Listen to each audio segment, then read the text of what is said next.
नमस्कार, मी पंजाब डक. मी 19 एप्रिलपासून ते 25 एप्रिलच्या दरम्यान काही ठिकाणी पावसाळ्यासारखा पाऊस पडणार आहे. पुणेकरांना गारपीट बघायला भेटणार आहे, साताऱ्याला गारपीट पाहायला भेटणार आहे, कोल्हापूरवाल्याला भेटणार आहे. या पन्हाळा किल्ल्यावर देखील पाऊस पडणार आहे. म्हणजे 22-23 तारखेला ह्या इथं सगळं पाणी साचलेलं दिसतं. म्हणून हे पन्हाळा गडच्या परिसरातली लोकांनी देखील हे अंदाज लक्षात घ्यायचा. मग राज्यात सांगायचं झालं तर ज्यांचा कांदा असेल, गहू असेल, हरभरा असेल तर तुम्ही काय करा, 19 एप्रिलपर्यंत काढून घ्या. कारण की राज्यामध्ये 20 तारखेपासून 20 एप्रिलपासून ते 21, 22, 23, 24, 25 एप्रिल दरम्यान काही ठिकाणी पावसाळ्यासारखा पाऊस पडणार आहे, काही ठिकाणी गारपीट होणार आहे. म्हणून हा अंदाज देखील सर्व शेतकऱ्यांनी लक्षात घ्यायचा. मग सांगायचं झालं तर आपण विदर्भाकडे बोलू. वर्धा, नागपूर, भंडारा, गोंदिया, चंद्रपूर, यवतमाळ, वाशिम, हिंगोली, नांदेड, परभणी, त्यांच्यानंतर अकोला, बुलढाणा, वाशिम या जिल्ह्यातल्या सर्व शेतकऱ्याला सांगू इच्छितो की तुमच्याकडं 22, 23, 24, 25च्या दरम्यान काही ठिकाणी गारपीट होणार, काही ठिकाणी पाऊस पडेल, काही ठिकाणी सोडून देईल. म्हणून हा अंदाज देखील सर्व शेतकऱ्यांनी लक्षात द्यायचा. त्याच्यानंतर उत्तर महाराष्ट्रातल्या शेतकऱ्याला सांगू इच्छितो की उत्तर महाराष्ट्राकडे नंदुरबार जिल्हा झालं, धुळे जिल्हा झालं, जळगाव जिल्हा झालं, नाशिक जिल्हा झालं, अहिल्यानगर जिल्हा झालं, त्या सर्व शेतकऱ्याला सांगू इच्छितो की तुमच्याकडं 21, 22, 23, 24, 25च्या दरम्यान तुमच्याकडे काही ठिकाणी गारपीट होणार, काही ठिकाणी पाऊस पडेल, काही भाग सोडून देखील देईल. म्हणून तुमचे कांदे असाल तर तुम्ही काय करा, 20 तारखेपर्यंत काढून झाकून ठेवा. कारण की 20 ते 25च्या दरम्यान तुमच्याकडे देखील उत्तर महाराष्ट्राकडे पाऊस पडणार.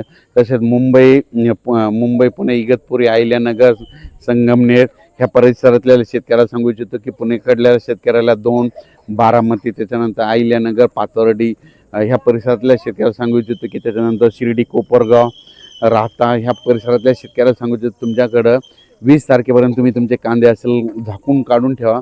कारण की 21, 22, 23, 4 दिवस काही ठिकाणी गारपीट बघायला भेटेल, काही ठिकाणी पाऊस पडेल, काही ठिकाणी वारं देखील खूप सुटणार आहे. म्हणून हे देखील अंदाज लक्षात घ्यायचा.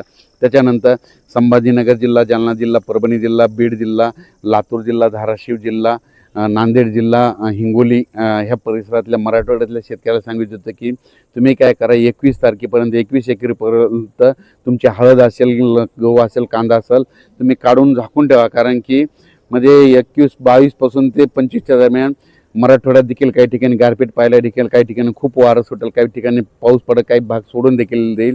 म्हणून हा अंदाज लक्षात घ्यायचा. त्याच्यानंतर आता इकडं मी कोल्हापूर, सातारा त्याच्यानंतर पुणेकरांना देखील चांगला गारपीट पाऊस पाहायला भेटेल. कर्नाटककडं निपाणी त्या परिसरात देखील गारपीट होणार आहे. म्हणून ते शेतकऱ्यांनी अंदाज लक्षात घ्यायचा. तेलंगणातल्या शेतकऱ्यांनी अंदाज घ्यायचा, तेलंगणाकडे देखील खूप गारपीट होणार आहे. म्हणून त्या तेलंगणातल्या आदिलाबाद, निजामाबाद, सगरोळी, बिलोली, धर्माबाद त्या परिसरातल्या शेतकऱ्यांनी देखील हा अंदाज लक्षात घेऊन आपण आपल्या पिकाची काळजी घ्यायची.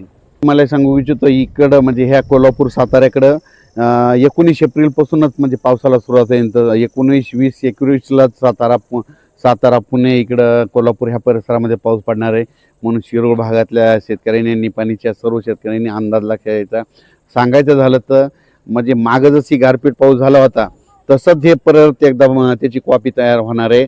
म्हणून शेतकऱ्यांनी आपण आपल्या कांद्याची काळजी घ्यावी. कारण की काही ठिकाणी खूप गारपीट होईल, काही ठिकाणी निरंकर राहील, काही ठिकाणी वारं देखील सुटणार आहे. म्हणून महाराष्ट्र, पूर्व विदर्भ, पश्चिम विदर्भ, दक्षिण महाराष्ट्र, उत्तर महाराष्ट्र, मराठवाड्यातल्या शेतकऱ्यांनी हा अंदाज लक्षात घ्यायचा. देखील प्रसार माध्यमातून काय झालं की एल निनो सक्रिय झाला आणि पाऊस यावर्षी कमी पडणार असं बरंच प्रसार माध्यमातून फिरत आहे. तर महाराष्ट्रातल्या सर्व शेतकऱ्याला सांगू इच्छितो की एल निनो वगैरे काही फरक पडणार नाही. आपल्या इकडं जे मान्सून येणार आहे तो दरवर्षी जून महिने मान्सून येतो. यावर्षी थोडाफार पाऊस कमी राहील, पण पिकं चांगली येणार आहेत आणि परतीचा पाऊस चांगला जोराचा पडणार आहे. म्हणून सर्व शेतकऱ्यांनी काही घाबरून जायची गरज नाही. म्हणून म्हणतो की यावर्षी परतीचा पाऊस चांगला राहील, पिकं देखील चांगले येणार आहे. जसं पिकाला लागेल तसंच पाऊस पडायला येणार आहे, जेमतेम पडणार आहे. आता यावर्षी शेतकऱ्यासाठी चांगलं वर्ष राहणार आहे. म्हणून हे देखील लक्षात घ्यायचं.